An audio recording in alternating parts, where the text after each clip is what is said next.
Hi, everybody. Good evening. Thank you for coming to our webinar. If you have any questions, you can type it in the chat. Um, and if you also have any questions for any of our guest speakers, you can go ahead and type that in the chat as well. We'll go ahead and do those in the order that they're received. And also, we're going to be running a free raffle for a free 30-minute mentoring session with Jan. So if you want to consider yourself lucky, definitely stick around for that. And so, yeah, we're going to go ahead and get started. So without further ado, please welcome the founder of Fortune Homes team, Mr. Yan Ma. All right, thank you very much. Nicholas, can you hear me? I hear you perfectly, Yan. Okay, perfect. Well, thank you so much for that wonderful introduction. And guys, I'm so excited about being able to do this virtually, so that way we can continue our business regardless of what's going on out there. For those who do not know me, my name is Yan Lam. I'm the founder of Fortune Homes, and we started real estate investing about almost a decade ago, and have been doing this ever since then. We started off part time, and within 2.5 years, I was able to replace my full time job and started doing full time in real estate ever since then. So, guys, before I get started with the actual presentation, I want to first of all say happy April Fool's Day. I'm glad you guys were able to join this presentation and realize it's not an April Fool's joke. And I also hope that everyone's staying safe out there with the coronavirus and the pandemic that's going on out there. And also, hopefully you guys are being very productive with all the stay-at-home orders from Maryland, DC, and Virginia. So regardless of what's going on out there, we never stop learning, and we always prepare ourselves for the next opportunity. And in times like this, it makes me think of the mindset of the great giants from the past. And one of them that stands to my mind is Mr. Rockefeller, where one of his most famous quotes was that he always tried to turn every disaster into opportunity. So it's amazing, guys. There's always a national crisis in a very regular interval, whether it be every 10 years or every so many years. There's always some kind of national crisis. And in every national crisis, there's opportunity, and millionaires are made during those crises. So it's bad that a crisis is going on. We cannot control that. However, what you can control is how you can take advantage of that crisis to be able to serve the many, serve the masses. And while you're serving the people, you can make a whole lot of money as a byproduct in that aspect. So tonight, guys, our topic every month that we have our meetup is that we have a separate topic for every month, and this happens to be our topic of building your real estate dream team. Okay, so this is the 4th month out of the year, and in the first month of the year, we talked about how to get started, and then in February we talked about how to negotiate. Last month we met at the Spring Hill Suites in Gainesville. We talked about how to wholesale. Mind you, that was the last meetup we did. Actually, when we're out in a big gathering where we had a whole lot of hand sanitizers and everything like that, but since then, we are now starting to do everything much more virtually to be able to accommodate a lot more people in the comforts of their home, and as well to stay safe from what we had to do with our not doing social gatherings. So what I'm going to do now, guys, I'm going to share my presentation, and then hopefully you guys can get a chance to see that, okay? But what's going to happen, guys, and how we're going to operate is I'm going to go through these slides. We're going to train and what our experiences are, share some stories and what we've done to be able to achieve success with particular team members. And we do have a couple of guest speakers on who's going to be able to share what they do for us and what they can do for you guys as well as they're part of your team as you build your real estate portfolio, okay? So let's go ahead and get started with regards to building your real estate dream team. Okay? All right, so the first slide, first of all, why do you want to have a team mindset? All right, you guys have seen the acronym where TEAM, team.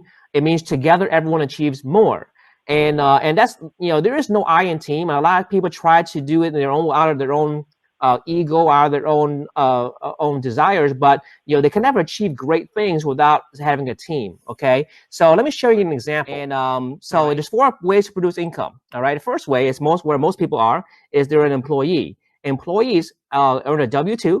And they get their taxes withdrawn first before they get their net pay. All right. And every areas of income, guys, where you produce the most income, there's certain core values that you guys have a mentality for. So for people who are generally employees, they're conditioned in a very specific way. They're conditioned to want something that's safe, something that's secure, and something that has benefits. It's amazing that every time I talk to people, I ask them what they're looking for in an opportunity. Generally, they'll say these 3 things. They're looking for safety, security, and there's benefits. Okay, how much health insurance am I going to get? How many vacation days will I get? what's my 401k contribution, things like that. And they look for the benefits and security. And it's amazing that, most people who are in this area here, but you know, saying what's going on in the pandemic, there's not much security there. All right. The people who are most secure right now are the ones who earn income through businesses and other investments. All right. Also, the second area are people who are self-employed. These are people who what we consider to be loners, and they generally have their own practice, such as a doctor, or lawyer, or CPA, and they generally have a certain mindset as well. And their mindset is, if they want it done right, they got to do it themselves. They're perfectionists, and they don't believe in having other people do their job when they feel they can do better. So if they're a CPA, they feel like they cannot do better accounting than anybody else. If they're a contractor, they feel like they can do the best drywall compared to everybody else, and they don't believe in having a team and doing any of that work, and that's why they stay small. Those are small businesses, self-employed small businesses, all right? People who are freelancers. And then on the right side, we have people who are business owners. Now, I'm not talking about self-employed or small business. I'm talking about big business owners. And these are the people who generally have a system that they are working, they're implementing, and they're selling to make it work. And these people have a very specific mindset. Their mindset is they're always focused on having a team. They always focus on having a network and systems, and also leverage. The idea of leverage is your ability to accomplish more with less effort. And from that right there, they're able to achieve big things and make a gross amount of income because they're serving a lot more people because of their systems. All right. And last but not least, the fourth quadrant are the people who are investors. And these are the people who simply have a mindset of having existing capital working for them. So they have money already, either from their source or other sources, and they simply make that money work for them, and they earn a return on investment. All right. So we want to focus you guys on having the mindset of a big business owner and also an investor, and not that of an employee and not of a self-employed. So we're focused on a team right now because we want to be in a business owner quadrant. All right. So first of all, who should be on your team? Well, in real estate, would you agree that, real estate can be very litigious? A lot of people can sue you. I mean, this year alone, we've had 2 separate lawsuits on 2 separate occasions with 2 different things. But if you have a good attorney, they will know how to deal with that. In addition to that, as you're building your business, you'll be dealing with a lot of contracts, and you'll be dealing with a lot of situations where you may not fully understand the language of the contract, because the language of the contract are written by attorneys and not normal people. And sometimes to me, when I read them, it's like a whole nother language, even though it's still written in English. I don't fully understand the interpretation because I did not write that, okay? I truly believe that attorneys write up contracts for the purpose of having other attorneys review it, so both of them can collude and make more money, and making sure that we don't understand it as normal human beings. So as an attorney, what you want to do when you have an attorney, obviously you don't want to hire any attorney. You mean a divorce attorney won't help you much in your real estate stuff. A bankruptcy attorney may help you if you're in that situation, but they won't help you in growing your assets, all right? What you want to do is have an attorney who understands your real estate business and understands how to protect your assets. In addition to that, as you get started, you want to think ahead in the next 3 to 5 years on where your business will be, right? And so they will help you strategize your expansion to make sure you structure things in a specific way where you protect your assets. In addition to that, they'll prepare on your limited liability company and corporate documents to make sure that everything's in order for you to run your LLC in a legit manner. All right. They also will help you with estate planning. So if the worst happens, they can be prepared for that. And also, you want to have an attorney who is willing to fight for you. And throughout my entire career, whether it be in real estate or other businesses, I have worked with a lot of attorneys. And a lot of attorneys, what they do sometimes is they'll have a very cliche response to a very specific situation that you may have. I'll give you an example. All right. If you have a traffic ticket, now everyone here who has driven a lot probably has had a traffic ticket some point in their life. And if you talk to an attorney to try to defend you in a traffic ticket, most likely what they'll do is they say, well, we can go ahead and negotiate for you to amend the charges from speeding in, you speeding 75 and down to 65, so that way you get less points on your record. Now, you may not have been speeding at all, but you were charged with speeding. And it's up to them to prove your innocence, right? You're supposed to be innocent until proven guilty in the court of law. Now, what happens a lot of times is the normal attorney will say, well, yeah, we can go ahead and do this easily because I know the judge, I know the prosecuting attorney, we can get it reduced. So that's someone who's very cliche, who's not willing to fight. But if they say, well, Jan, if you truly believe you did not commit, that act, you did not speed, then I'm going to fight for you and try and prove your innocence. You want someone with that attitude who's not willing to just settle for what's normal in the courtroom. They're willing to fight for you for what's legally right and entitled to you. All right. I want to give you guys an example of what an attorney has done for us. in one of our situations. Now, here's a property we had under contract in Alexandria a few years ago, and it was going through a short sale approval. And what happened here was that this was a veteran, and he had some underlying health issues and was elderly. And he had some situations in his life where things were not going too well. He had judgments and other liens that were placed on the property, in addition to his mortgage that was already underwater. So it took us a long time to be able to negotiate the short sale. So let me tell you the whole history here, okay? Here's a copy of the contract. We'll be able to get it ratified for $300,000. Right, between our LLC and also the owner, Mr. Michael Patrick. And the contract was ratified. And once it was ratified, we sent it over to our short sale negotiator to be able to go through the negotiation process. All right. So the contract was ratified. And then we took 9 months to negotiate this whole short sale. All right. After 9 months, a short sale was finally approved. And in our contract, once a short sale is approved, and we have evidence that it was approved by the seller's lender, we go ahead and send in our deposit to the title company, all right? And that's exactly what we did. We sent a $3,000 deposit, which is exactly 1% of the contract price, which is $300,000, okay? We sent it to escrow, they cashed a check, and they went ahead and deposited escrow. Now, the seller, unfortunately, around this time, after the check was already cashed, and we're waiting for him to get his stuff together to move out, unfortunately, he passed away due to underlying health issues, all right? So even though the short sale was approved and the seller passed away, we stuck in a situation where the contract was ratified, but we can't perform because the seller passed away, all right? There was an estate document where there was an executor who was supposed to sign on behalf of the estate, which was his daughter. But for whatever reason, his daughter did not want to have anything to do with his estate. She didn't want to have any underlying liability that she thought she would have if she was to sign on his behalf.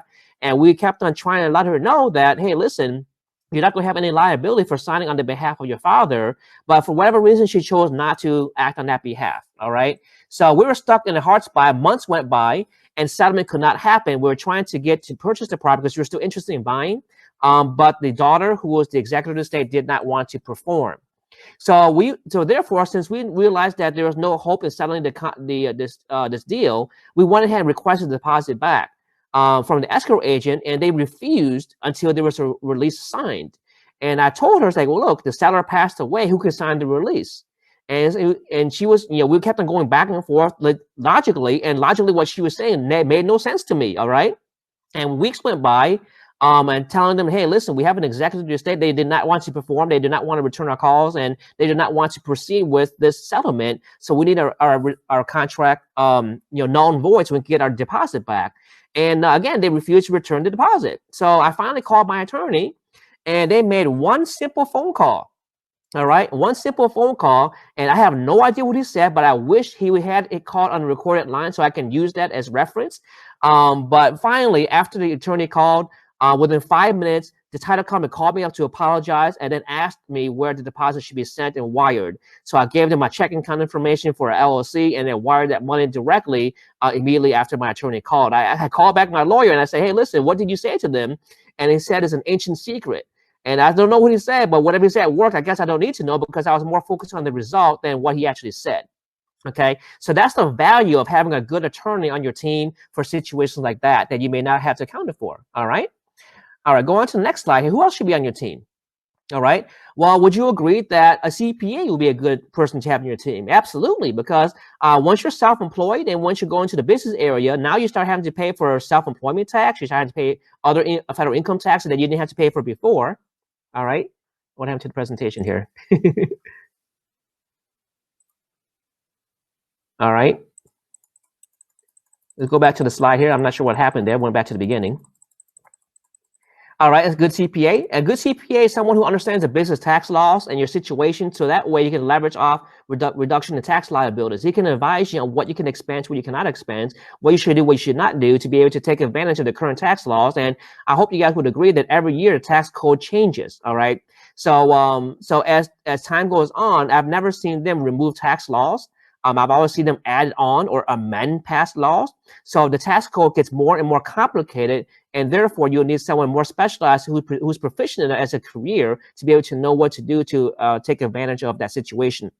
for your tax purposes, okay? Remember, the number one expense in your household is not your mortgage, it's not your rent, it's not your groceries, it's not your car payment, but it's actually taxes, okay? The majority of people pay more in taxes than they do on their mortgage. When it comes to federal tax, state tax, and also local tax combined together, the average American pays roughly 51% of their income to the local, state, and federal tax code. Okay, so what happens, guys, if you think about it, that means most people work 6 months out of the year just to work for the government, between the state, local, and federal government. So that's insane. And what you guys want to do, if you're smart, is to find different things that's available in the tax code to reduce your tax liability, so that way you can take home more of what you've made.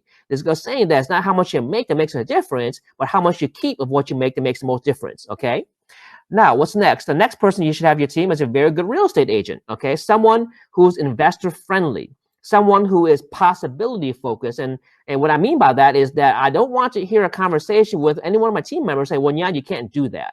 I never want to hear what cannot be done. I want to hear what can be done and what's possible based on what I desire, okay?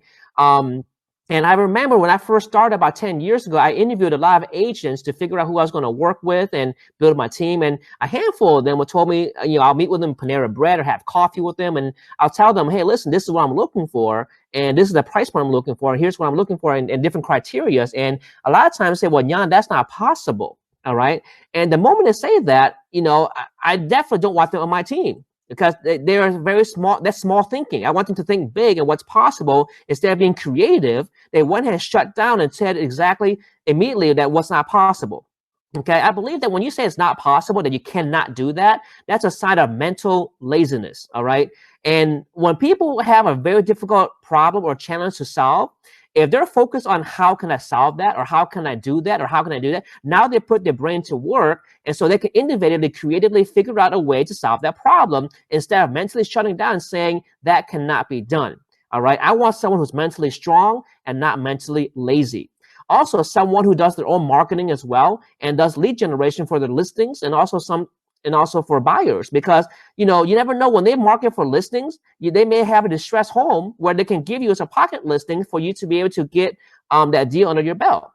All right, someone who's an experienced value assessor, so that way they know exactly how much your house will sell for, or how much the appraiser will come in as, so that way they know how to deal with the appraiser when it comes to resale time. All right, so and someone who's really looking out for your business and not just after a commission. There's so many agents out there who, when I talk to them, I literally can smell commission on their breath, and it's just horrible, because as someone you don't want on your team, you want someone who's looking out for you, and in return you look out for them. All right.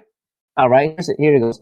All right, so the next example I have here is a property that we have out of Manassas, where we actually purchased to fix and flip, okay? So the renovation was done. Here are our numbers to share with you guys. We purchased the house for $200,000, all right? The renovation cost $56,000. We added a couple, we added a bathroom, remodeled the kitchen, remodeled the basement and things of that such. We listed it for $399,000. What we did was we looked for comps in the neighborhood. There were none, because it was a very small neighborhood, and nothing really sold in the prior 2 years that we had it. So we priced it very conservatively at $399,000. And then after 1 day of being on the market, we received 3 offers, all above list price. And this has to do with an agent that knows how to really market the deal and knows how to market to a list of people that they ever have contact with, to be able to get the maximum traffic on the very first 24 hours, if not the first 2 weeks, so that way they can get the top dollar offers for that property. Okay. Also, because there has been no houses in that neighborhood sold for the past 2 years, he now has a challenge of dealing with an appraiser of selling a house at top market dollar in that neighborhood, and he has to justify why it's worth that much, and no other house has sold for that price in the past 2 years. So they have to work with the appraiser to be able to get it appraised at a very specific amount where the contract price is, so that way we wouldn't have to reduce the price because of a bad appraisal. All right.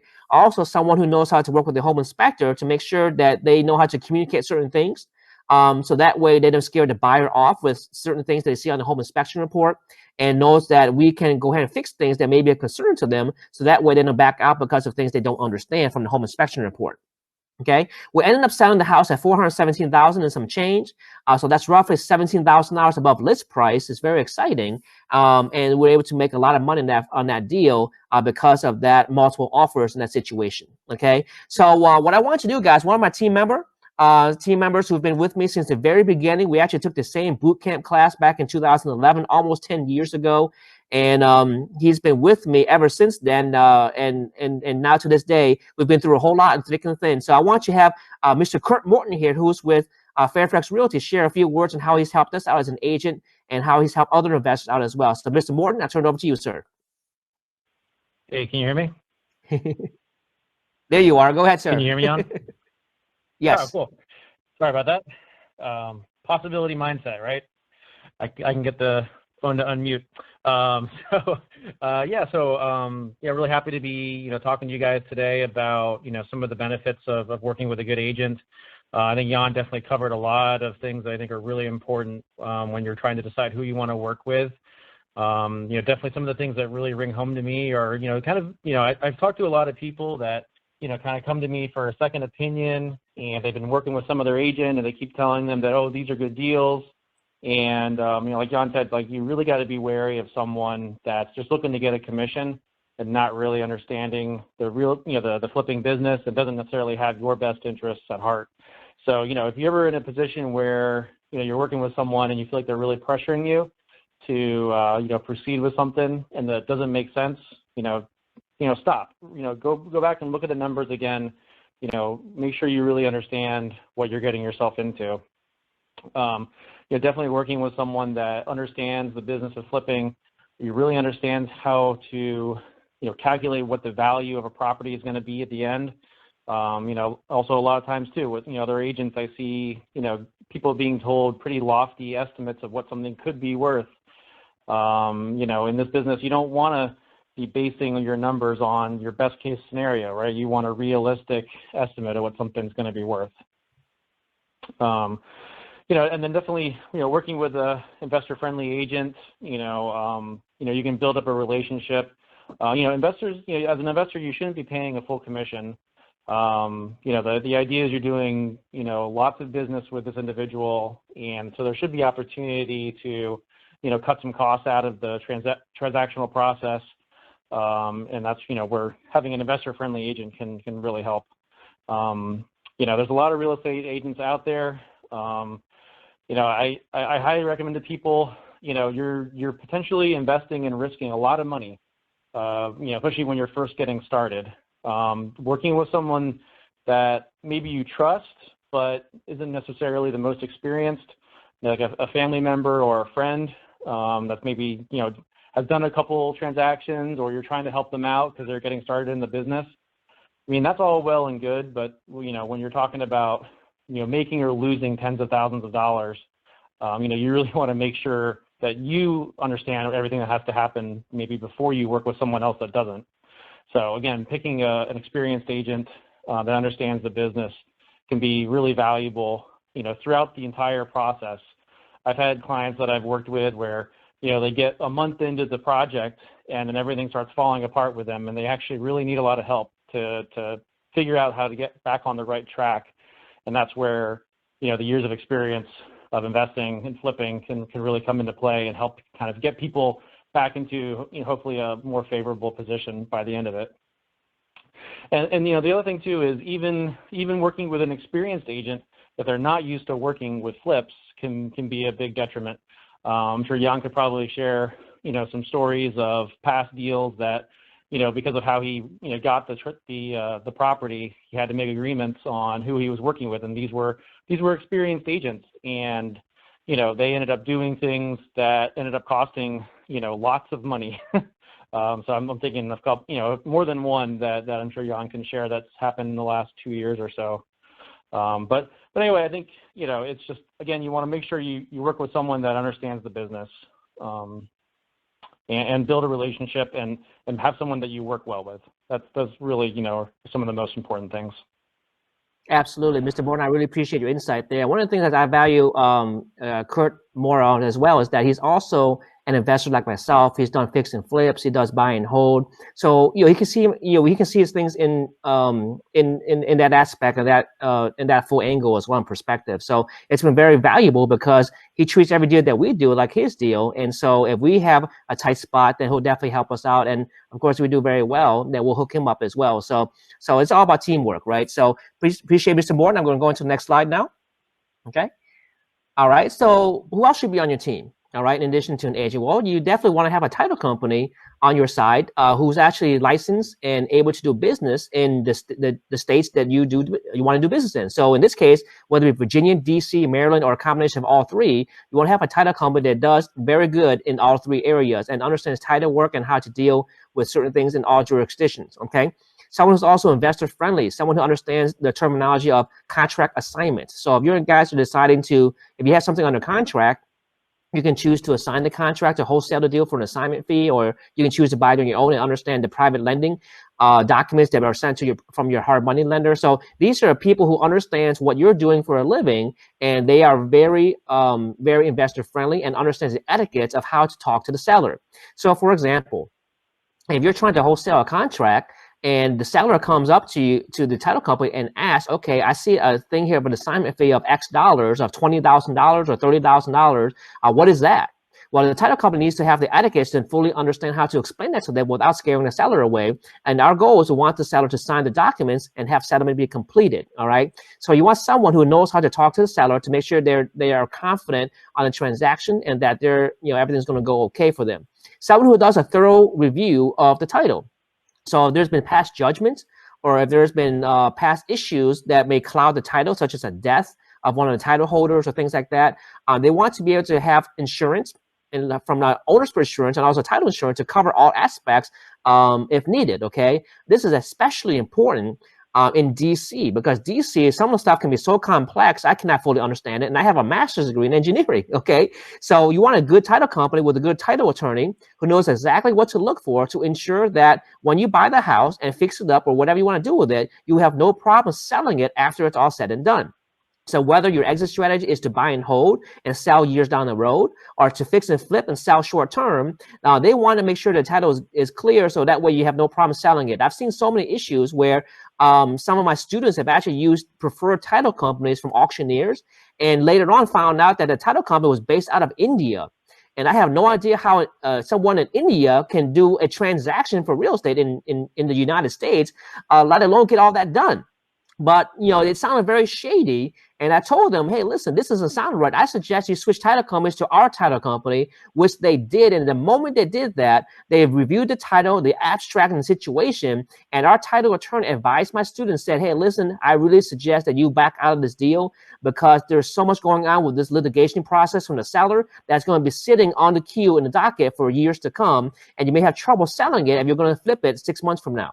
So he went ahead with that advice right there. He walked away from the deal and prevented a bad situation from getting much worse. So he saved a whole lot of time, a whole lot of effort. He was very hungry for a deal. He wanted to do that deal, but he rather get a good deal instead of a bad deal. And that's what our title attorney advised for him to do.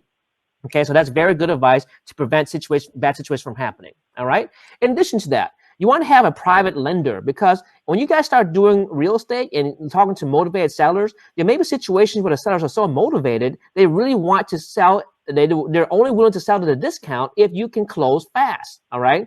So if the title is good, you want a private lender who can close within 24 business hours. And our private lender does do that. The moment title is good and title company has done all the stuff they need to, and they can insure the title, they can close within 24 business hours. Okay. So you want someone who's cash plentiful. You don't want someone who say, well, I don't think I'll be able to do this deal this month because my money is deployed. You want someone who's cash plentiful, and that way, if you have a deal come up, you have no doubt they can close the deal. All right. Also, someone who is good at giving you a second opinion on the value. If they're going to take a look at the deal, they most likely will ask you what the renovation plan is. Are you going to add any bathrooms, any bedrooms? Are you going to add any square footage? Do a bump out, a bump up? What are you going to do, right? And based on that, your renovation plan, they can give you an accurate assessment of how much you may sell for once the project gets done. So that way, they can base that on the exact loan amount that you'll be getting, including all the construction costs, that you'll be estimating along the way with your contractor. All right. So a private lender has been very good because obviously they don't want to lose their money. So it's in their vested interest to give you a good value assessment to make sure they're not they're being conservative and they're not blowing the number out of the ballpark. In addition to that, they only make money by loaning money, right? So if they loan more money, they make more money. So they have an interest in loaning more money, but they also have an interest in not loaning so much to where you get yourself in a situation where you may not be able to repay it. So there's a fine balance there. If you have a good private lender to be able to do this value assessment for you and also can close quickly. All right. Moving on to the next slide here. All right. A traditional lender. All right. So a private lender is someone who can close fast, but then eventually later on, if you do have deals come up to where you have some time to close, where the seller's not so motivated, where they don't need cash immediately, you can go ahead and find a traditional lender who will need to do an appraisal. They may take 3 to 4 weeks to close, but someone who will have cheaper interest rates. All right. I failed to mention earlier that a private lender is fast, but they're also a little bit more expensive than a traditional lender. All right. Sometimes your interest rate may be 8, 10, 12%, and they may charge 1, 2, 3 points on your loan. Whereas your traditional lender may charge something a little bit more closer to prime rate, whether it be 5%, 6%, or 7% in this day and age, and then also charge less points, maybe half a point, maybe 1 point, but it does take longer to do, and they may have different things. Now, with regards to the traditional lender, what I'm talking about here is someone who can give you a commercial loan, not a residential consumer loan. All right, see, a residential consumer loan will check your credit. They're going to use their FICO score as a means determining whether you qualify for the loan. They're also going to check your debt to income ratio to see if you qualify for the loan. All right, and that's all based on Freddie Mac and Fannie Mae criteria. Whereas a traditional lender giving you a commercial mortgage, those things don't come up because they're commercial now. They're not backed by Freddie Mae or Fannie Mac or backed by the federal government. All right. So therefore, if you have a very bad credit score, like maybe it's below 620 or something like that, guess what? That's not deadly. You have a very bad debt to income ratio. Guess what? That's not deadly because they're going to look at, if it's going to be a rental property as an example, they're going to look at a debt service coverage ratio to see if you can actually pay the mortgage with the current rent that's going on, and they can go ahead and improve the loan based on that right there. All right. So I like dealing with this because community banks are best because you can actually talk to the actual vice president of lending or something like that. And get an answer right away. They can communicate via text message, via email. They're fast to respond, and you don't have to repeat your story because you have to keep on getting someone else on the phone when you call a big bank. All right. All right. Who else should be on your team? All right. Private investors. All right. Well, guess what? Well, if you get a hard money lender, a private lender, most likely they're going to need a down payment. Likewise, with a traditional lender, right? They're going to give you a loan, yes, but you're probably going to need a down payment. So how do you do massive volume of deals if you have a finite number of dollars in your bank account? Well, guess what? You can actually raise money through other partners and private investors, so that way you can do more volume. All right, someone who's cash plentiful, is looking for strong returns in real estate, easy to work with. Someone who's very dissatisfied with earning 0.5% in their bank account. I mean, with the Federal Reserve reducing interest rates to near zero, the interest rates on a savings account is going to be less than ever before. So do they really want to earn 0.25% in their savings account or maybe 0.5% in the money market account? Probably not. That's not too exciting. But if they have $100,000 of cash liquid in the bank and they want to earn 6, 7, 8, 9%, they can invest with you and have that secured by real estate. So that way they can go ahead and earn 18 times more or a lot more than the bank would offer. And it's backed by the real estate. Okay, someone who's easy to work with and can work with you passively without constantly bugging you. What's the update on a daily basis? All right, moving on to the next slide here.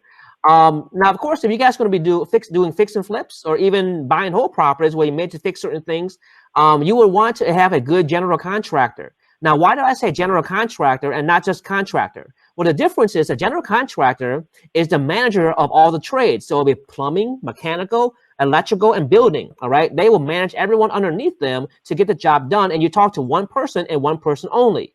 All right, instead of having to manage multiple people, such as the HVAC person, and then the electrical person, and then the plumbing person, all right, and all those things you have to manage, that takes a lot of time. And the value of your time is not in managing the project. The value of your time as an investor is finding the next deal and raising the money for the next deal and having your general contractor manage the actual project. Okay, so what kind of qualities are you looking for in a general contractor? All right, you want a general contractor to understand what sells in a neighborhood. All right, is it going to be white cabinets or is it going to be cherry cabinets?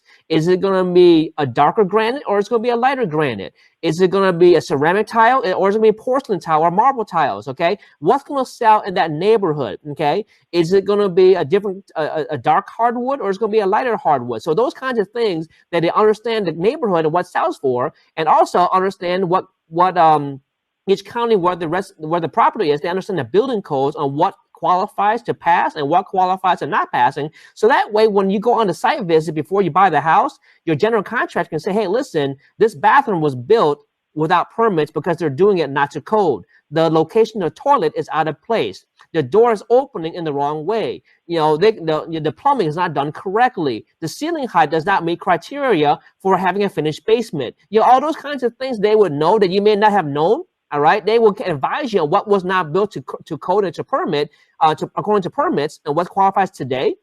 And you can use that information to negotiate a better deal with the seller. And then, of course, at the end of the day, when they do correct the issues, they correct it properly. That will pass code for today's standards. All right. You also want someone who has strong relationship with county inspectors, who does the field inspection. So, let's say you do demolition and then start doing framing and then electrical.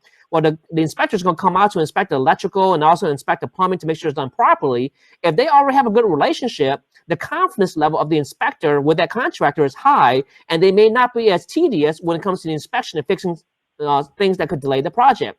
What you want to do is have that project done as fast as possible and done correctly the first time without any rework, so that way you can sell the house fast and reduce your holding costs with all the interest payments you're paying for your mortgage. Okay. Also, someone who has a strong crew and get it done fast and get it done right. All right. The best people that I've met are referred by another investor, and not referred by an advertisement. What I mean by that is that for normal homeowners who don't do real estate for a living, what they generally do is they'll go ahead and find someone from Home Advisor or Angie's List, and those people pay a lot of money to be on that list, and so they have a lot of marketing costs, and so they pass on the marketing costs to the consumers and end up charging a whole lot of money.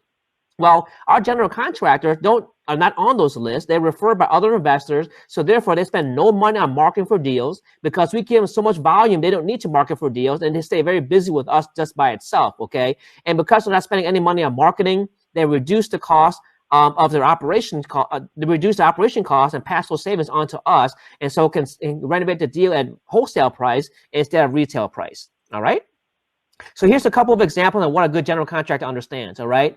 Someone who understands the difference between resale grade and rental grade. All right. So are you going to sell the house or are you going to rent the house? So if you're going to rent the house, obviously you're not going to put in the expensive stuff in there. All right. You can put in stuff that's, that will pass code. That'll be good for the tenants. That's workable, but you won't be putting expensive stuff where the tenants can destroy and damage. All right. So in the resale grade, you can see here that we have custom cabinets, 42 inches, and they all have soft close drawers with brushed nickel hardware, granite countertops, and designer tiles on the backsplash, along with ceramic tiles on the flooring. All right, and also LED recessed lights all throughout the kitchen to make it resale. Now the rental grade, you can see here the differences in the appliances. See, the stainless steel appliances are in the resale grade. All right, but the rental grade have white appliances that are much cheaper. Okay. Also, the cabinets here, you notice they're not new. They're just painted. So the cabinets, they were still in good working order. There's nothing wrong with them. So we just simply paint it, make it look fresh again, and then change the hardware. Also, when I remember when we bought this house here, the countertop was actually cracked. So we replaced the countertop with corium, something that's much cheaper than granite. Okay, and of course the sink is a regular sink. It's not a deep sink with a garbage disposal. It's it's a rental property. You put a garbage disposal unit in there, that's gonna be a maintenance nightmare because then you have to change that every so often if something gets clogged in there. And the tenants don't know how to use the garbage disposal unit. Okay, so it's best to not have one in the sink. You're not required to have one by code. But you save a lot of money from a rental's perspective. Okay, so that's the difference between the rental grade and a resale grade, and you want a contractor who fully understands the difference. In addition to that, all right, your contractor, or general contractor, needs to have a vision of what can be. All right, here's the example of a property we did last year in Southeast DC. It's a semi-detached house here, and you see here there's a tree blocking the view. The brick looks very old. There's landscaping that's overgrown, and vegetation overgrown everywhere. All right, but you have to have a contractor who knows how to turn something like this into something like this. All right, that's the same exact house 3 months later. So they painted the brick to make it look brand new. They removed that tree that was killing the curb appeal. They redid the landscaping. They painted the staircase and the sidewalk all the way to the front of the sidewalk. All right, replaced the windows. Painted where they need to be painted. It looks everything brand new again. It looks very, very fresh, like a brand new house. Okay, so someone who has the vision to do that. And you notice here they also removed the awning on the front door and make it look fresh again, because the awning is very dated. It looks like it's something out of the 80s or 70s. You have an awning, but they removed the awning to make it look very nice with a nice front door and has very good curb appeal. All right. Also, from an interior standpoint, what you don't want to do is walk into a house that looks like this and have the contractor be scared. The more you hear them complain about certain things, the more I know they're probably inexperienced in doing these deals. So what you want to do is have a contractor, you listen to them, okay? They walk into a property like this and start complaining, you know they're probably not good. But if they're not complaining and they say, oh yeah, this can be done or this can be done, they're possibility focused, right? So so now you know this is a good contractor because they've done this before, and this is not their first deal. All right. I mean, over here and take a look at this picture. It's a lawnmower inside the property. It's not here in the picture, but there are 3 different weed whackers in there. I have no idea why there's so much, landscaping stuff in the living room of the property. And obviously, this owner was a hoarder and left all that stuff there to rot for many, many years, and the house was vacant. Okay, someone who can turn that into this. All right, that's the same exact room on almost the same exact angle. That wall that used to be there, all right, was removed to have an open concept kitchen. All right, and then from a different angle. All right, you see the cabinets and the kitchens and stainless steel appliances. All right, they're all in this. The same exact, by the way, guys, that's the same exact hardwood that was in the property. All we did was sand it down, refinish it with new stain, and also refinish it with polyethylene to make it glossy and look brand new again. And when you walk in, it's like the smell of brand new hardwood all over again. So it smells very new and very fresh. All right. All right. In addition to that, we're in a very, obviously our business, there's a lot of liability. So you want to have a good insurance broker who knows how to sell the right insurance for your fix and flip properties. All right. So they'll give you builder's risk and liability for situations where if someone tried to sue you or there's an injury in the product from your contractors, then you're covered with a bright insurance policy. Okay. Also, a good stager. So if you have a house that requires staging to make it sell faster, you want to have someone who knows and has stuff on hand that don't need to rent out, something that have in the warehouse to make it look good and people can visualize.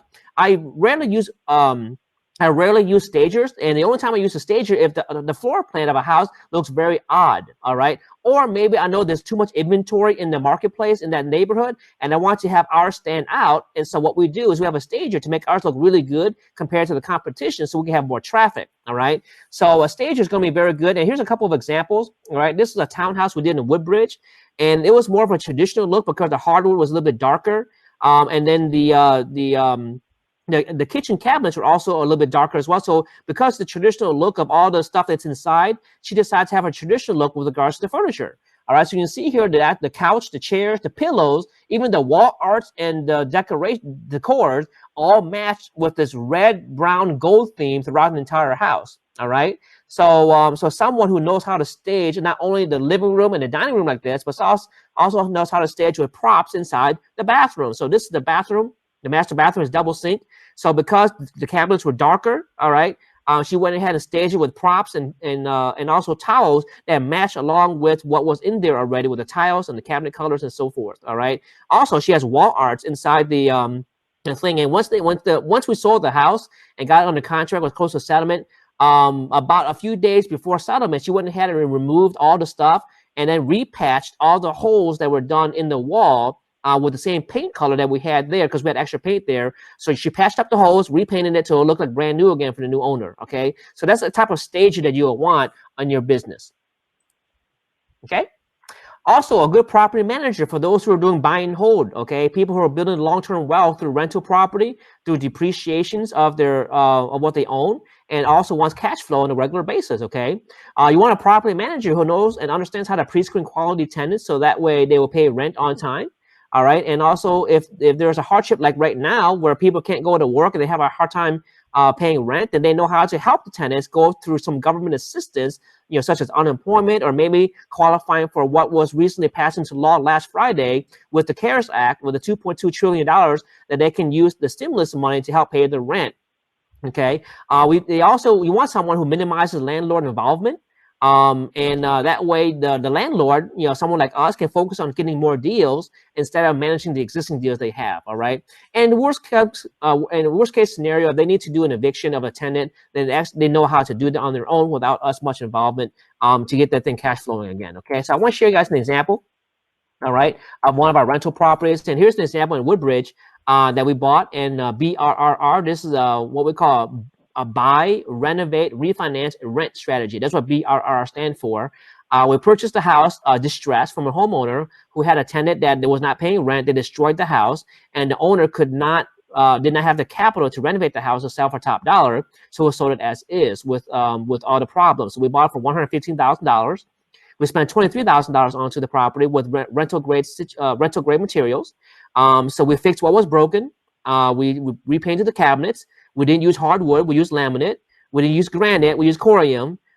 We didn't use ceramic tiles. We used just regular laminate and things that are maybe a mold for the shower. Something that's much cheaper for that aspect. Okay.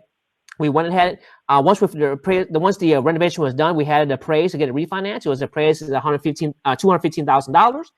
We hired a property manager, to place the tenant to manage rent collection. Rented for $1,650 a month. It was cash flowing for us for many, many years for $300 a month. And when we refinanced it with the appraisal, we had an instant equity of $70,000 of increased net worth because it was appraised at $215,000, but our total in was only roughly $140,000 and some change. All right. So that was a great deal. It cash flowed for a while. We depreciated the value of the house for a while on our taxes to reduce our tax liability. And it was a great deal and a great experience. All right. And to go through a little bit more about property management, John Malatesta with PMI Fairfax was our property manager from that property. And I'd like to have him as a guest speaker share a couple of things on how he's helped people like us and other investors increase their rental portfolios. So Mr. Malatesta, you on the phone? You on the line? John, are you there? John, if you're speaking, you may be muted out because we can't hear you. Okay. So John, if you have a little trouble, we can test out maybe later on. We try and get you at the end here, but we'll go ahead and continue on the presentation here, and hopefully we'll get you on the latter part. Okay. All right. But John, guys, he manages tens of millions of dollars worth of real estate all across the DMV area, and he's helped a lot of other investors achieve some great success by helping them reduce their management time on their existing portfolios so they can focus on new business and getting new deals under their belts. Okay. Who else should be on your team? Are other real estate investors. All right. Other ones who already have experience and who are willing to partner with you. Maybe they've done it longer than you have, and they're a little bit more. They have a little bit more cash in the bank. Or maybe other people who are willing to wholesale deals to you, or maybe they have it on a contract and they have too much going on. They can't take on another one, so they'll just give it to you for a small assignment fee. And some people who are willing to share their knowledge, okay? Because it's amazing that, when I first started, I met with a lot of other investors. I can sense the vibe that they're unwilling to share everything they know for fear that I might be their competition. And it's amazing that, we have over 700,000 pieces of real estate in the DMV area that are built 1970 and earlier. There's a lot of opportunity out there. And then you have this one individual who may be insecure because we might be the competition. All right. There's no way they can take on all 700,000 houses over a period of time. So, for those people who are unwilling to share their knowledge, I call them insecure, and they're afraid of competition. So for us, we're not insecure. Fortune Homes has been around for almost a decade. We're still doing deals, regardless if we share knowledge or not. And we welcome people like you to do deals with us, so that way we can share the wealth. All right, because we definitely cannot do it all by ourselves. And we were very focused on building a team, so that way we can share the wealth and pay it forward with other people who are on the line tonight, who can be able to do deals with us. Okay. All right, and then at the end of the day, guys, every team member that you guys have, you want to take a look at the core values, because that's going to be the foundation and philosophical way of you building your business, okay? You want to have people on your team who have integrity. What I mean by that is integrity of people doing the right thing, not whether they lie to you or not, all right? But people who are willing to do the right thing, even though it's harder than the other way, all right? It's not the easy thing, but it's the right thing. So people with integrity, all right? And of course, in order to attract people with integrity, you must first have integrity yourself, all right? So you got to have that quality, all right? Also, you want someone who's generous. You don't want people who are stingy and they count every nickel and dime for every single deal. I mean, if you can imagine, if me and Kurt Morton did the first deal And I said, hey, Kurt, can you go ahead and give me a percentage of your I mean, if you can charge me a specific percentage. And he starts nickel and diming like to 0.1%. That's called a clue. Okay. Someone who's not, who's looking forward to doing business with you long term and not just looking at that one deal. Because for me, I generally have a very generous heart. And if we end up doing very well in a particular deal, I don't mind sharing that wealth to some of our team members who help make it happen. People like our contractors, our property managers, or maybe even our agents and people like that. All right. I don't mind doing that because at the end of the day, at some point in time, there will be a deal that won't be so generous. There will be a deal that may go really bad and very sour, and you may only break even or maybe lose a little bit of money in that deal. And that day may come. And when and if it comes, you want a team member who is going to look out for you in bad times, and we can celebrate with you during good times. All right. So there are several deals that me and Kurt have done in the past where we did not make any money. We actually lost money, but he didn't charge full price for the commission. He actually did something a little bit better to just help us out. And of course, we'll never forget those things, and we hook him up on good times as well. Okay. Someone who's committed. All right. So, if you talk to other agents as an example, they're after high dollar real estate, such as, places in McLean or Vienna or North Arlington, because those houses are close to $1 million. And they want, of course, a higher commission based on the purchase price. Well, guess what? You want people who are willing to sell houses or do things for you, whether they have a high commission or not. So as an example, where, whether it be John Malatesta or Kurt Morton, he'll sell real estate that's worth $900,000 with the same energy as houses that's worth $150,000. All right, same marketing, same commitment, same work ethic, same everything, regardless of what the price tag is and how much you make money, because they're in it for the long haul and looking at the average money they make with you, and not just that one deal in particular. All right. Someone who's willing to look at a win-win relationship. If I win, they win. We don't want a win-lose relationship. We want to be able to win together. All right. Strong communication. So that way they know what's going on and prevent things from happening. Someone's very well organized. The last thing you want to do is you work with someone and you ask them a question in email and you ask them several times via text message and then they don't respond to you because they're so disorganized. You want someone who's organized to be able to respond to you clearly and concisely. Okay. Positive can-do attitude. So this is what we talked about earlier with the possibility-driven attitude, all right, and also responsible risk taker, all right? So they want to be able to help you take risk, but also earn some rewards, but be responsible and not jump in it when you shouldn't be jumping in it, and definitely jump in it when you should be jumping in it, okay? So they'll give you that advice along the way. All right. So in your situation, guys, if you already have done real estate in the past several years, what happens if your team member falls short of these values? All right. What happens if maybe it's your family member or cousin or someone who's on your team right now because they're your family member, but they're falling short on these qualities. And that happens all the time. Okay. Well, guess what, guys? If you can't change the people around you, then guess what you need to do? You need to change the people around you. I've had the unfortunate experience of firing people that were very close to us before real estate because they did not perform well and didn't have these core values when we started working with them. They were good as friends, but when we started doing business together, for whatever reason, that relationship did not transfer over when it came to business. And I truly believe that when money is involved, if people's attitude changes, I really question their heart, if their heart's in the right place, especially if we have a past relationship before real estate or any business that you do. All right. So yeah, look out for that. All right. So now we finished the presentation here, and I apologize again for the technical difficulties. But what we're going to do right now is open it for questions. So I'm going to turn it over to Nicholas here or Ari to see if there's any questions that you guys may want to ask to myself, to John Malatesta, or even Kurt Morton. Go ahead and ask your question now, and then we're going to try to answer those questions. Nicholas, go ahead. All right. So Alan Taylor says, during recessions, depressions, how is traditional lending affected? Slower, lower approval rate, less favorable items? That's a great question. So let's go ahead. And talk about from different perspectives. Okay. So let's talk about the buyer's perspective. Let's say you have a house in the market right now, and you're trying to sell it to an end buyer. All right. What we've seen in the past is that even the Federal Reserve reduced interest rates to near zero. For whatever reason, mortgage interest rates have gone up in the past couple of weeks. And we've seen some people get declined because maybe they were pre-approved for 3.5%, but for whatever reason, when they tried to lock in their mortgage, it increased to 4% or above, and increased when that happens, their mortgage payments increases, and then the debt to income ratio is no longer in line, and they get declined. So when it comes to lower approval rating, most likely if the interest rates are affected. But in our situation here, there's not a lack of liquidity with the banks.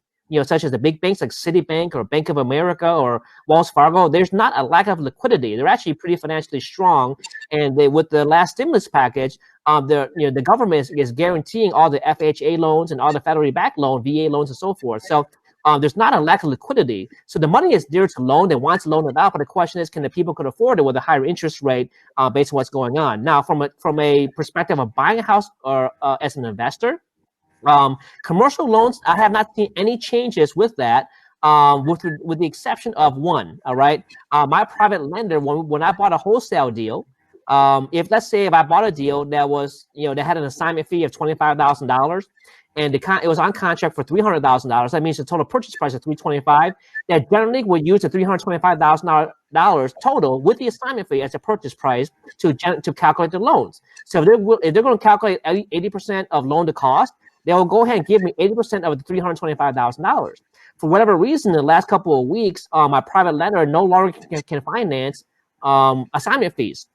So if I want to buy a deal from a wholesaler, I actually had to come up with a cash of $25,000 to pay the wholesaler up front, and then they will base the 80% loan to cost from the $300,000 contract price. So I end up getting less financing and have a higher down payment. All right. So that's been the change that I've seen in the last couple of weeks from a private lending standpoint, and also from a traditional lending standpoint when it comes to sellers. All right. Hopefully that answers the question. All right. He says thank you. Okay, great. Next question. All right, next question is from Mr. Tai Trong. He asks, are you still doing deals now, or do you stop for now? Should he be careful with that approach? Great question. I am after a lot of deals right now, because as the stock market goes up and down, people become more fearful, right?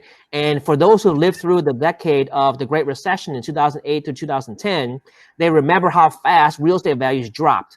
And because they remember that, I remind them of that, and they want to sell today at a better price compared to waiting 6 months from now. All right. So what I found is that the sellers become more motivated if I remind them of what's going on in the marketplace. Would you rather get your cash now, this price, or would you rather wait 6 months with uncertainty on where the market's going to be? And you've seen what the stock market's done in the last month. It's lost 30% of value just in the last month alone. Are you willing to risk losing 30% of real estate value? Now, for me, knowing real estate is totally separate than the stock market, right? The values of the real estate, I don't see it being as affected. There will be affected with there's government, issuing stay-at-home work orders where people can't go out to look for houses and things like that. But when it comes to value, I don't see it affecting the value as much as before, right? Compared to the Great Recession. So yes, I am still looking for deals, and I'm using the excuse of the national crisis to be able to negotiate better deals and providing as justification on why my offer is what it is. So I actually am so much more conservative in my offer. So normally, if my normal offer for a deal was like $200,000, I'm offering something like 150 right now.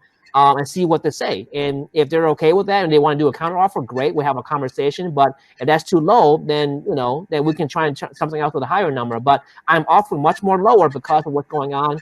And that gives me a great negotiating position and a position of strength to negotiate better deals. Okay, so hopefully that answers the question. Okay. All right. This next question is from Jaquette. Oh, hi, Jaquette. All right.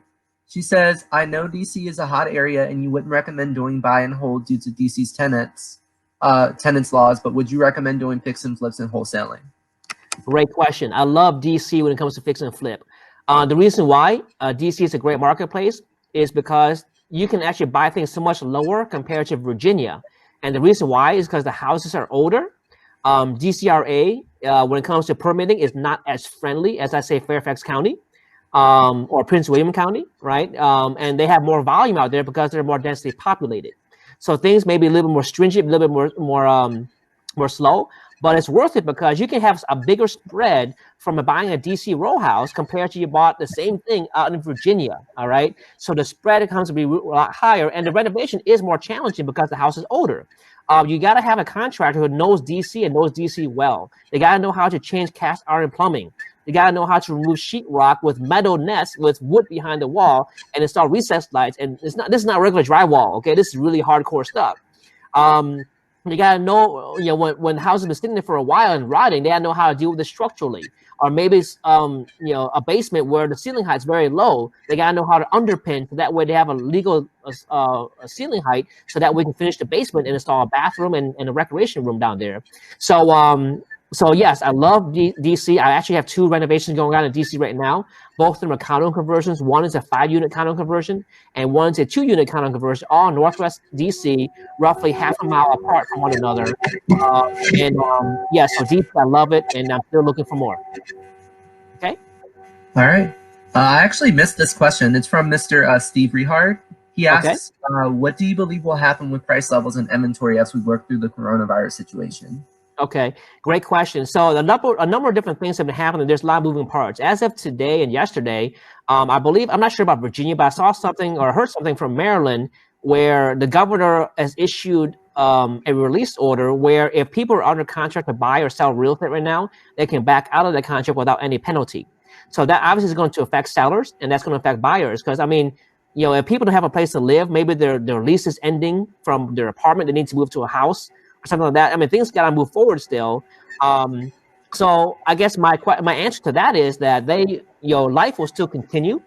But with regard to the transactions and the values, I don't see it being as affected. Now, there will be a slight correction, all right, especially with mortgage rates and things like that, when people are unable to afford the higher mortgage rates. But when it comes to value, it won't be as bad. I don't think it'll be as bad as 2009, 2010, when there was a financial crunch and people could not get access to liquidity. And the banks were financially strapped. So therefore, they had to foreclose on the property, sell them at a discount because they had a lack of capital to finance their operations. And so right now, because the liquidity is strong in the banks, there's no need for them to sell things and foreclose things at a discount. They're still working with things in situations where the value will not drop. Remember, in 2009, the reason why real estate value dropped so much was because there's a huge amount of foreclosures, and the banks were hungry and motivated to get things off their books, and they needed cash and cash quickly. Whereas now, because they have a strong financial statement, they don't need to do that as motivated. So the banks are not motivated sellers to this day. Back in 2009, all right, the banks were motivated sellers, which drove down the entire marketplace. All right. So hopefully that answered that question. Okay. All right. He says, thank you, sir. Okay. All right. And this question is from Mr. Carlos Portillo. He asks, as a new investor in real estate and not having done a flip yet, when I go in front of a private lender to raise the money, what is the main thing that the private lender is looking at to feel safe about lending me money for my first flip? Also, what title company do you use and what attorney do you deal with? Okay, great question. So with regards to the lenders, let's tackle that one first. If it's your first deal, they're going to scrutinize you more than at the beginning than they will once you have a relationship. All right. So if they know you've gone through training already, such as our seminars, and you've attended Fortune Home, training events and things like that, they know that you're less of a risk because you kind of know what you're doing, right? Whereas you knew off the street just watching YouTube or HGTV, they're going to ask you what's your experience level. And they say, well, I just learned how to flip from HGTV. That's going to be a big red flag. Okay. Also, but since it's your first deal, they will check your credit score, but the credit score will not be deadly. Okay. So if you have a good credit score, that's good. If you have an average credit score, that's not bad either. Okay. So they're going to check that. Then they're going to value your asset. You're going to look at your renovation plan. They're going to say, okay, what's the value of the house after the renovation? What do you plan to do with it? How much is your renovation estimate? They're going to ask all these questions, and you should have those answers up front to make sure that you seem organized and what you're doing, and they can give you exact what scenarios they're going to loan for you. So generally, they will loan what we call 80% loan to cost. Okay, so loan to cost meaning that if the house is $100,000 and then the renovation cost is $50,000, the total cost is $150,000. They will loan 80% of $150,000, which is $120,000. So you have to come up with $30,000 as a down payment plus closing costs, and also a little bit of money in the bank to be able to start your contractor.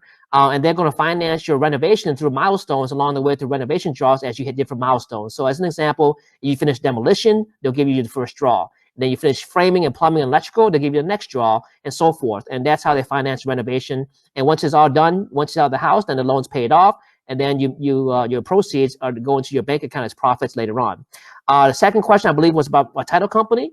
Title companies that we've used, if it's DC, we love District Title. District Title is very experienced when it comes to title work, when it comes to DC. With every other state, with regards to Maryland and also in Virginia, I love Pinnacle Title. They're based out of Rockville. They do remote settlements, so you don't have to go there, and you can save a whole lot of time by not driving across the river. If you live in Virginia and you have to go to Rockville, that's going to waste a lot of time, but they can actually go to you for remote settlements. Now, I know in the past couple of weeks, they have been working from home from the stay-at-home work orders, stay-at-home orders from the governor. So I'm not sure exactly what they're going to do with regards to settlement, because they still need to send a notary out to the seller and also the buyer. So that's a question I probably want to ask them on how they're going to close deals from this day forward, since they're all at stay-at-home orders and can't meet in the office. Okay, and I believe there was another question. There's a title company and there's a third one. The next question was in regards to what attorney do you deal with? Oh, attorney. Okay. Well, I use several different attorneys, and it all depends on the situation. So if you want to, you can send Nicholas an email after this and let me know what kind of questions you have from a legal standpoint, and we can do an introduction email to that attorney who's proficient in that area of law that you need. Okay. So what I don't want to do is send you a heart surgeon if you need brain surgery, right? So we want an attorney who specializes in the area of law that you want and licensed in the state that you're going to do business in. Okay. Go on to the next question. Does anybody else have any questions? Okay. Now, I do want to announce also, if anyone's having questions here, but I do want to announce that we do, even though there's a stay-at-home order in Virginia, we will be doing an open house at one of our deals in Annandale tomorrow. If you guys are interested in going to the open house to see that deal, it's a great deal. If you're a brand new rehabber, fix and flip person, this is the best deal to go into because it's so easy. All right. All you gotta do is change the kitchen, change the bathroom, carpet, and the paint. You don't have to do anything structural. You don't have to change the HVAC. You don't have to change the windows or hot water heater or roof. All that stuff is in good condition.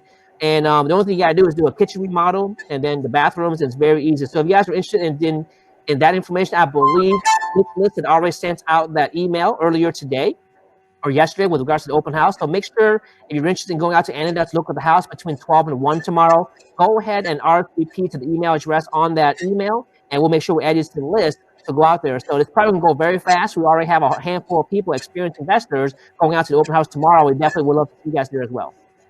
John, we got one more question. Okay. From Jennifer Bond. She asks, do you see yourself purchasing more buy and holds than fix and flips this year? Great question. I don't want to say more or less. I would say the same. We haven't changed our business plan at all. We're still going to do buy and holds. We're still going to do fix and flips. The only difference is that we're negotiating better because of the situation going on. And of course, we had to prepare ourselves with masks and sanitizers and latex gloves. Now it's funny because, yeah, sure you've heard of the N95 mask shortage. And when they announced that shortage, it was funny because no one could buy it online, and Amazon was charging like $300 a pack or something like that, if I remember correctly. But we have boxes of these in our garage just because of our rehabbing business. So if you guys have been rehabbing for a while, I'm sure you have a box too, and you guys are already taken care of with that aspect. So we do operate a little bit differently. Obviously, we do with our social distancing. We're a little bit more careful to make sure we don't contract the coronavirus or maybe spread any diseases to other people. And we want to make sure that we operate under the guidelines of what CDC is advising for the entire country. Okay, so hopefully that answers the question. All right, I believe that's all the questions that we have. Okay, great. Well, the next thing on our slides is going to be the raffle. So what I'm going to do is I'm going to turn it over to Ari and Nicholas on this raffle here, who's going to win the 30-minute mentoring session. Okay, so we always do this every meetup, but since we are doing this virtually, we have here a roulette where I have put in everybody's name that came in around 7:05, and that was the cutoff. So I will go ahead and click it, and whoever is chosen, I will go ahead and contact you and schedule a day and time that would work for both you and John for the 30-minute session. Okay, I have no music, but I'll just pretend there's music playing in the background.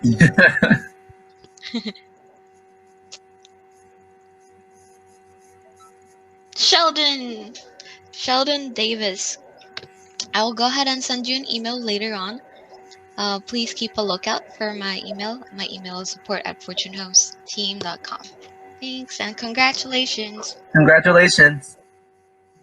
All right, Sheldon Davis, congratulations. Look forward to talking to you for 30 minutes. And what I would do before that meeting is make sure you have a list of questions ready. If you're already an experienced investor, we can talk about how we can work together. If you have not done your first deal yet, definitely have some questions ready on what you'd like to do, and hopefully I can help you get started in the right path. Okay, so congratulations again to Mr. Sheldon. All right, so going back to our slides here. All right. For those who are on social media, make sure you go to our Facebook page and like us, because we'll be posting things much more regularly now, since we'll be doing a lot of things more virtually. It's funny because I'm not a Facebook person, and I'm not even a social media person. I have a Facebook account, not because of me, but my wife created it for me. So I don't even manage that. Okay. So, but if you guys are in there, Ari and Nicholas, who is heading up our marketing, there's going to be a lot of good content there in the near future. So make sure you like that page. All right. Also, I want you to have a very, very special announcement. We're going to have a special live and virtual event on April the 22nd. Now, this is not part of a regular meetup. This is something that I announced at our last holiday party in December. And we had a delay in launching it because of the coronavirus issue and also technical issues that we had to overcome with people not, working where they're supposed to work because they're all doing social distancing. So we had a delay in launching it. We delayed it for a whole month. And so we're going to launch on April 22nd, and it's going to be a lot of great content. So we don't have a link for it out here, but please look out within the next week or so. Look out for an email from Nicholas or Ari on how to RSVP for this event. And we want to go ahead and take this to a more national level. So we're not only going to advertise it to our people like you and our meetup, but we're going to be advertising it out to nationally as well, to people outside our marketplace. Okay, so look very excited about that. All right. Last but not least, next month we'll also be doing a virtual meetup as well, and it's going to be on May the 6th at 7 p.m. And Ari's actually going to send a little link here that you guys can click on to RSVP today. We actually have a guest speaker with that's actually this gentleman here, Mr. Jeremy Nix. He's been with us for the last few years, and he's very, very good. He's had a great production team, great experience with regards to DC. He's actually the one helping us construct a 5-unit condo conversion and a 2-unit condo conversion out in DC. He's done several deals with us in the past, and it's been a great experience. He's going to be sharing with us exactly what he does as a contractor and the things that he looks for to help people like us negotiate a better deal. And he's, every time I walk with him on the property, there's something new that I learn. I don't pretend to know everything, all right? But he's in the field of contracting and construction, and he sees things that I may not see. I see things on a regular basis, but he sees things more often because he's in this business and field. Great person to have on your team. So make sure you RSVP right now to get yourself on the registration list for the event on May the 6th, okay? So with that, guys, thank you very much for joining us in the meetup. We'll be sending a thank you email out later tonight for you to continue to RSVP for the next event, and also what we're planning to do for April 22nd. So with that, guys, thank you very much for joining us. God bless you guys, and see you again next month. Thank you very much. Take care, guys.